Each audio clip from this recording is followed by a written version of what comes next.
Oh, hey, listener wants to join in. What's up?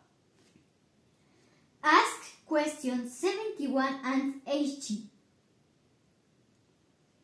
Hello there, that's a great request. Oh, we love it when you jump in. You're asking for question 71 and a question labeled HG. Okay, let's unpack this. Question 71 is definitely in our plan. It's about home and neighborhood. It asks, do you live in... Hey, yeah! I live an apartment. It's more practical for me. Up. I leave an apartment. It's more practical for me. Thank you for answering. That is excellent English practice. And we understand why an apartment is practical. Yeah, as part of the do you live in a house or an apartment question. You're jumping ahead to section 8, which is question 71 exactly. You use great descriptive language there. You said it's more practical for me. What's fascinating here is that you're using complex reasoning. This shows great progress beyond simple A1 replies. But if we connect this to the bigger picture for A1 students. We should also focus on the structure. You said, oh yeah, uh-huh. It has 2 rooms. That's more great detail about your apartment. Thank you for sharing that. You said it has 2 rooms. We can offer a gentle correction there. It should be. It has 2 rooms. Remember that rooms needs the S at the end.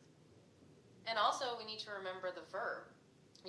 My house have 3 rooms is a common error. We use has for it. So my apartment has 2 rooms. Okay, let's unpack this for a second. Earlier you said I leave an apartment. It should be I live in an apartment. That's the difference between live and leave. Now you said it has 2 rooms. The correction is it has 2 rooms. This is great practice for those specific vocabulary parts. What's fascinating here is that you're answering question 72. That's the question. How many... Oh, back to our listener. What's up? No boats. I have as my balcony with some plants. Thank you for clarifying your living situation. That's a fun detail. You were describing question 73. That's the question about a garden. Question 73 asks, do you have a garden? You said I have as my balcony some plants. What's fascinating here is the use of descriptive words. You're telling us about your plants and your balcony. That is essentially your apartment's green space. But let's work on the structure of that sentence. The phrase, I have as my balcony, is a little complex. The way to say it would be, I have a balcony with some plants. Or you could say, my balcony is my garden. That is more natural conversation flow. And we heard you mention no boats. Oh yeah, let's hear it. It's quite cute. Oh, that's wonderful. That's a great compliment for your balcony. You said it's quite... Sounds very enthusiastic. That phrase suggests you find your apartment or your balcony very charming, which is fantastic, showing emotion. We appreciate you sharing your opinion. Okay, let's unpack this for a second, though. When describing something, we often say, it is quite cute. We add the verb is in there. So, it's quite cute is a perfect way to say it. You got the contracted form, right? What's fascinating here is that we are still talking about question 73. The garden question. And we heard you mention the no boats earlier. We think that was related to the travel questions. Which is question 82. Do you travel by plane? We were going to ask about travel much later. Oh, go for it. I don't live near a supermarket. Oh, thank you for adding that detail. Okay, let's unpack this. That statement is an answer to question 75. That question is, do you live near a supermarket?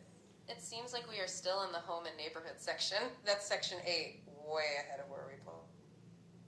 You used perfect simple English structure this time. I don't live near a supermarket. Excellent. This is a great example of a negative statement. That means you must travel to shop for food. If we connect this to the bigger picture. This shows great comfort with the do you question structure and forming a complete negative answer. Earlier we were going to ask about travel much later. We heard you meant no boats earlier. If you don't live near a supermarket, how do you go? This raises an important question about transportation. Maybe you drive a car or take the bus. That ties into the daily routine section. Or maybe the travel and transportation section later on. That's question 6. Oh yeah, go on. I don't have it on a right now, but it's like it too. Oh, thank you for those extra thoughts. That sounds like you're commenting on owning a car. You said, I don't have an owner right. No good. I like it too. It seems like you are confirming that you don't own a car. If you don't have a car, that means you need to use public transport. That answers our implied question about transportation. This ties right back to the daily routine section. That's questions 16 through 18. How do you go to work or school if you don't have a car? This raises an important question about how you travel. And questions 81 to 90 about general travel. We appreciate the context you provided about your travel methods. It is great that you're jumping between sections. This shows great confidence in speaking English. You're doing it with those specific vocabulary parts. Now, let's circle back to the structure of the class. We do need to start with the simple stuff first. We need to build... Oh, go for it. I like both, but I prefer dogs. Okay, that's another detail, thank you. That is a direct answer to question 77. Okay, let's unpack this. Question 77 is, do you like dogs or cats? And your answer, I like both, I prefer dogs, is excellent. That's a complete sentence with a preference. You're still in the home and neighborhood section, clearly.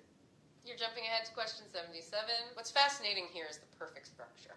This shows great comfort with comparative phrases. Earlier you told us about your apartment and balcony. And now we know you are a dog person.